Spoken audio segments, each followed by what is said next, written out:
Hello, welcome back to episode number 8. For this episode, it will be a bit special because I have decided to combine both SFK and BFD together because, in my opinion, like dungeons don't really have much going on besides compared to the open world. So I was like, why not? Let me just combine these two dungeons together into one episode. So yeah, I just got back from my holidays. So all this was filmed before I went overseas, and yeah, I have time now after coming back from my trip to edit. So yeah, let's see how this video goes. I have also realized that whoever is watching this video also most probably play WoW.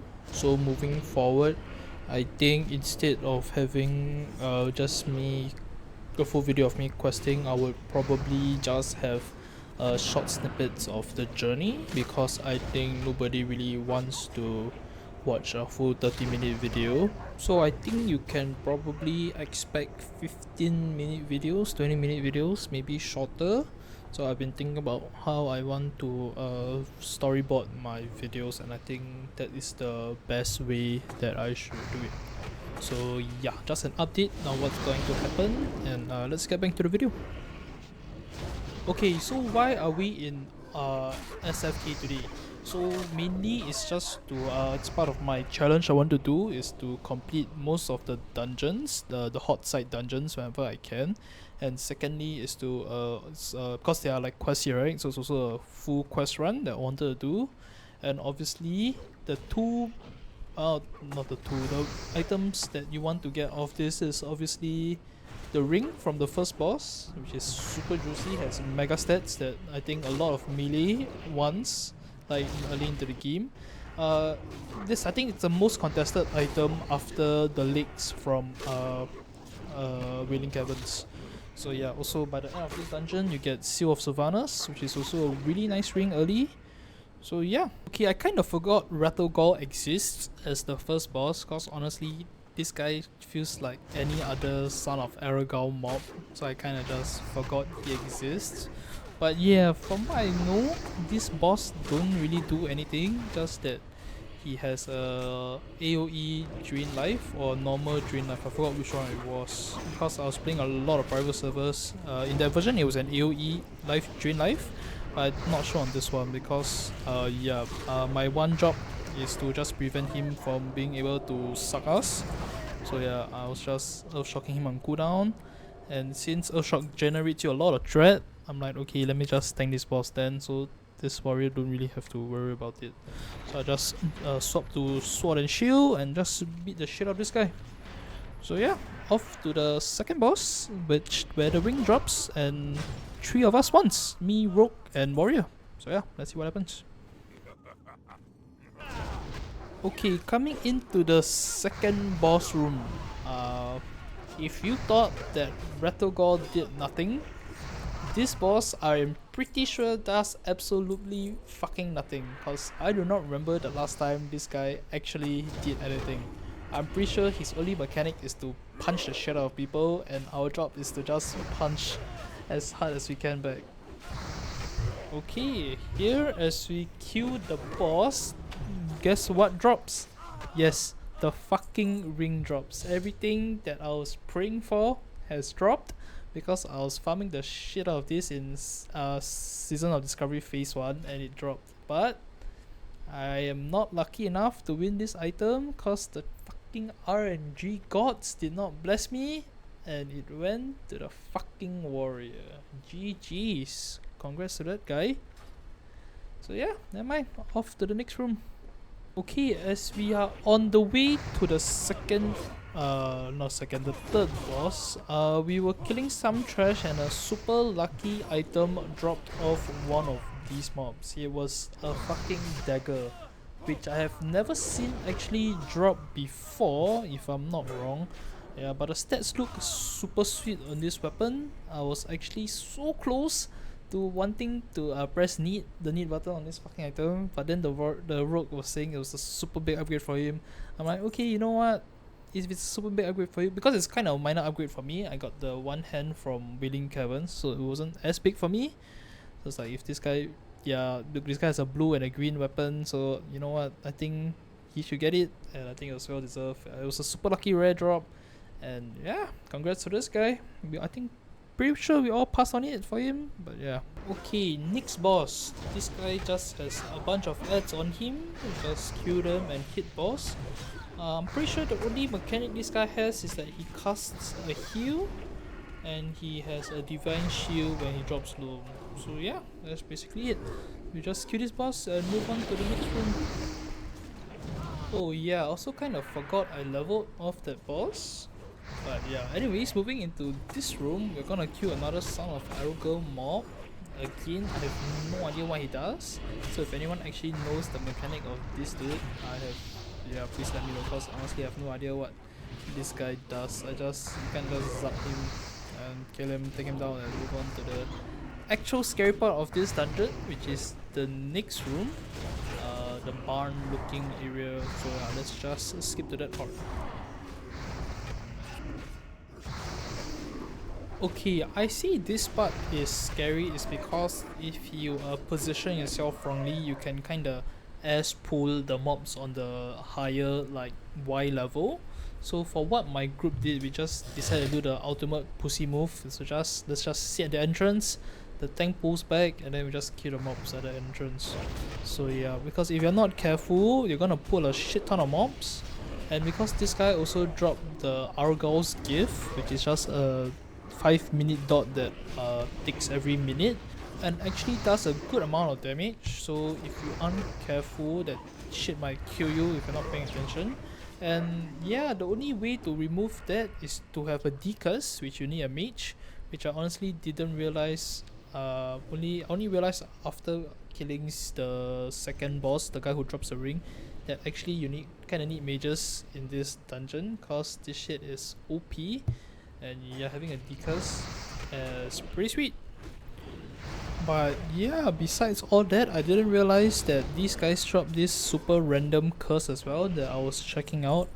I never knew this existed, but yeah, apparently it just reduces the skill level of your weapons. So yeah, if you get unlucky and get a skill down on, like, let's say your main hand weapon, yeah, that would kind of suck. So yeah, again, please bring a priest. Future me, please remember this. And yeah, I'm sure I will have remembered this.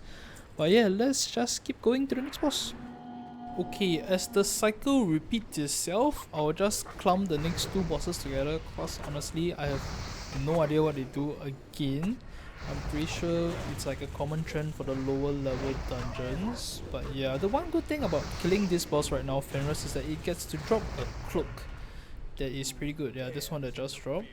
Its stats is pretty good, but if you got the one from Wailing Cavern from Scum, that one's way better. So yeah, if you didn't get the chance on the cloak from that boss, hoping to get Fenris hide from this boss is also pretty good. On to the next boss, another tank and spank boss. The one scary thing about this room is that if you kind of fuck everything, you can kind of put a whole room together with the boss.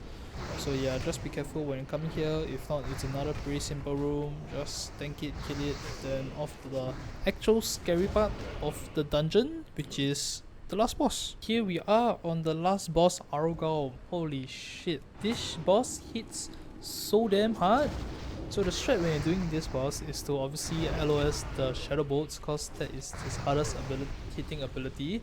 And the other mechanic he has is that he will transform someone occasionally into a Worgen. So once he does that, his threat will drop from the target that he was originally hitting onto someone else. And holy shit, this guy casted 2 Shadow Bolts on me and I was almost dead. This was actually the closest call I had to dying so far on my entire series.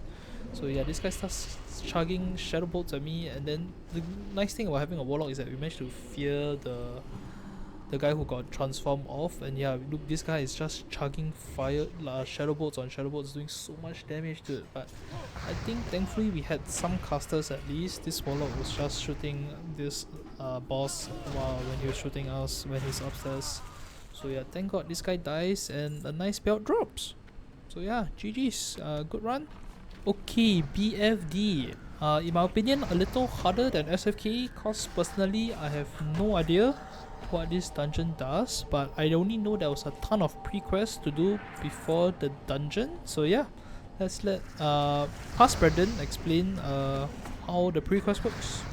Okay, so how the BFD pre-quest works is that you start here at Splinter Tree and then you run here to this lake, you kill some mobs at this lake, and then there's an elemental here, and then you kill the elemental, and then you loot the elemental, and then it will give you a quest.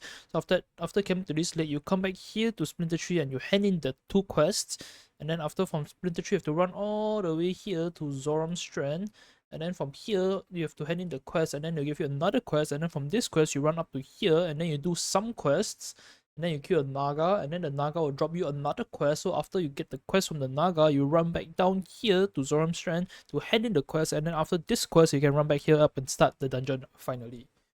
So yeah, that's the BFD pre-quest for you. Okay, like all low level dungeons, I will just speed through us killing all the bosses. Cause again, if you ask me honestly, I have no idea what any of these guys do.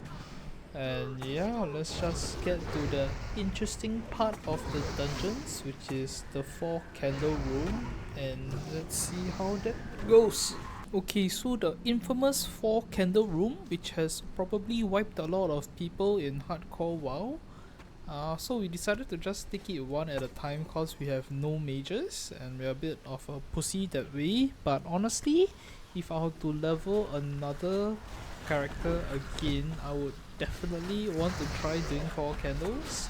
Okay, so if y'all don't know what 4 candles do, it basically just each candle spawns a group of ads and they come in waves, and there's the option, you know, wow, Blizzard just say, hey, you know what guys, if you guys want to press 4 candles at the same time, fuck it, go ahead and see what happens. So yeah, usually people don't do 4 candles, and even if they do, they have a mage so they can kite things out. But yeah, for us, it's like, you know what, fuck it, this is not worth it, let's just do it one at a time. But yeah, if I get to do 4 candles one day, I would like to see how that goes, cause you know what, sometimes having the exhilaration of, you know, getting to do something that crazy and then pulling it off and surviving, yeah, that is like godsend. So yeah, that's just the 4 candle room. Let's just hit to the last boss. Okay, Akumai, the boss with a cool name, but yet don't really do much from what I remember. So all I know about this guy is that he hits pretty hard, if I'm not wrong. But yeah, his other mechanic that he occasionally drops poison on people. So when we first started the boss, I'll just drop a mana spring totem like everyone does, cause being able to regenerate some mana mid-combat is really nice, especially if you have your MP5 bar ticking. But yeah, the next thing I noticed, like, this guy was dropping poisons like it was, yeah, it's an AoE poison. So I was like, okay, you know what, that's pretty sketch. Then I instantly just drop poison cleansing totem, and yeah, that's that mechanic. And then we just kill the boss, and this guy drops a really sweet pair of pants. It's a lot of spirit, so it immediately comes to mind it's just a priest item. But yeah, that's just the dungeon, and yeah, GG's, we completed all the quests as well, so we get a buttload of EXP off this dungeon. Okay, and I think that's the end of the episode. Thank you for sticking around this long. I'm still trying to dabble in this new format of video, like keeping it short and to the point, and especially when it comes to dungeon, cause the lower level dungeons there's honestly really not a lot of mechanics going on, so there's really not much to explain. So yeah, I think it's just nice that I am able to just continue recording and exploring, letting you guys enjoy the journey with me as I continue leveling. So yeah, I'm sorry this took quite a while to come out. I got back from holiday a few days ago and I just finally got time to sit down and upload this video. So yeah, thank you guys so much for sticking around, and I'll catch you guys in the next episode. Bye bye!